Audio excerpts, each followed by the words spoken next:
복음 중심적인 삶, 오늘은 마지막과 구가 갈등에 관한 부분입니다.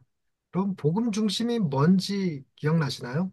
우리가 하나님을 만났을 때, 즉 회심했을 때 우리는 두 가지 인식이 자라납니다. 하나는 하나님의 거룩하심에 대한 인식이 높아지고 우리의 죄성이 깊다는 사실이 인식되는 거죠. 우리는 굉장히 큰 죄인들입니다. 그래서 우리는 하나님을 만족시킬 수 없는 존재이며 우리는 결코 편할 수 없는 존재입니다. 근데 우리는 이 위선과 행위가 우리 삶에 늘 있어요. 나는 다른 사람들보다 괜찮다라는 생각과 내가 하는 어떤 일로 하나님을 만족시킬 수 있을 거라고 하는 착각 같은 것들이 존재하죠. 그래서 복음 중심적으로 살기 위해서는 우리가 회개와 믿음을 반복해야 됩니다. 회개가 우리에게 불편한 것이 아니라 사랑할 수 있는 것, 어떨 때에는 회개할 수 있는 것 자체를 기뻐할 수 있을 정도가 돼야 되는 거죠. 그래서 회개와 믿음이 반복돼야 되는데, 믿음은 우리의 어떤 모습에도 불구하고 하나님이 우리를 의롭다고 하신 사실을 받아들이는 것입니다. 우리가 선해서가 아니라 하나님이 의롭다 하심으로 그리스도께서 나를 위해 행하신 일 때문에, 그래서 내가 의롭다 하심을 받는 것이 나의 행위 때문이 아닙니다. 나의 죄성이 아무리 크다고 해도 그럼에도 불구하고 하나님 우리를 의롭다고 하시는 분이라는 사실을 기억할 수 있어야 됩니다. 그럴 때에만 비로소 나는 죄인입니다라는 고백이 진정으로 나올 수 있죠. 그리고 뿐만 아니라 하나님이 나를 용납하셔서 자녀로 삼아 주셨다는 양자의 믿음이 있어야 됩니다. 양자 삼으셨다는 믿음이 우리 안에 없으면 내가 하는 행동에 따라 하나님께 버려질 수도 있다는 두려움을 가질 수 있어요. 그래서 우리 행동을, 내가 죄를 지어도 다른 사람들처럼 큰 죄를 지은 건 아니고 내가 이만큼이라도 하나님이 얼마든지 만족할 수 있다는 생각을 끊임없이 갖게 돼요. 그래서 내가 예배 잘 드리면 하나님이 나를 기뻐하시겠지, 그로 인해서 나를 받아주시겠지, 이런 생각들이 끊임없이 우리 머릿속에 파고들고 우리 신앙 속으로 파고듭니다. 그렇기 때문에 복음 중심적으로 살기 위해선 회개와 믿음을 반복해야 돼요. 회개와 믿음을 반복하면 그것은 우리의 행동을 변화시키는 것이 아니라 우리 내면의 생각을 바꿔놓습니다. 우리의 가치관, 세계관, 그리고 우리의 모든 판단력들이 다 복음으로부터 출발될 수 있어요.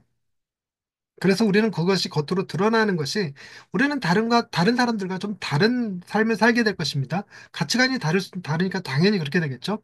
단순히 신이 있다고 믿는 사람과 없다고 믿는 사람의 삶의 라이프 스타일이 다르듯이 복음을 간직한 사람, 복음을 알지 못한 사람의 삶이 같을 수가 없어요. 그래서 우리는 세상 사람들이 궁금해할 만한 삶을 살 수밖에 없습니다.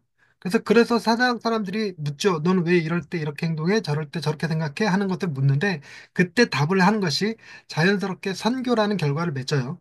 그래서 우리가 안으로 우리의 마음을 바꾸고 우리의 삶을 바꾸는 복음이 바깥으로 선교의 역할을 감당합니다. 그래서 선교는 하나님이 하시는 거고요. 또한 우리가 복음을 통해서 용서받은 자라는 사실을 더 기억하는 거지, 우리가 복음을 통해서 상 받은 자라는 사실이 아니잖아요. 우리의 행동에 따라 상 받는 자가 아니라 복음은 언제나 내가 지은 죄에 하나님께서 용서하셨고 우리를 위하여 더 큰 나라를 예비하셨다는 사실을 믿는 거기 때문에 용서와 관련된 부분이라, 자연스럽게 복음으로 내면이 변화되는 사람은 용서의 삶을 살게 됩니다. 그래서 용서의 문제를 얘기할 수밖에 없죠. 그리고 마지막으로, 내가 죄인이라는 생각과 하나님이 거룩하시다는 생각을 가지면 우린 작은 죄라도 타협하지 않습니다. 하나님이 거룩하신 분인데 그 거룩하신 하나님이 이 정도쯤은 눈 감아줄 거야, 이런 생각 안 하는 거죠. 뿐만 아니라 다른 사람들의 잘못을 지적할 때도, 혹은 내 잘못을 얘기할 때도 내가 죄인이라는 생각을 명확하게 갖고 있습니다.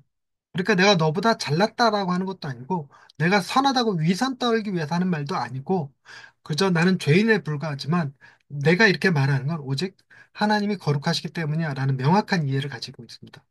이것이 복음적으로 우리가 갈등을 풀어나가는 방식이죠.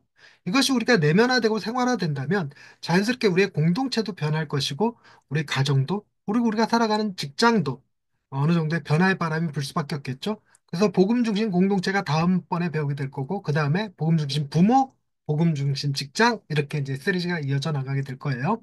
자, 이번 복음 중심 삶을 우리가 한 10개, 9가지 정도 되는 걸 쭉 했는데, 여러분이 잊지 말고 기억하셔야 될 건, 우리는 날마다 회개와 믿음을 반복하는 사람들이라는 사실을 잊지 마시고, 그리고 내가 특정하게 무엇을 행하겠다가 아니라 회개와 믿음이 반복됨으로 내 영혼이 새로워지고 내 마음의 생각이 달라지고 내 가치와 판단력의 변화를 받는 그런 여러분이 되실 수 있기를 바랍니다. 그동안 수고 많이 하셨습니다. 복음 중심 공동체에서 봐요.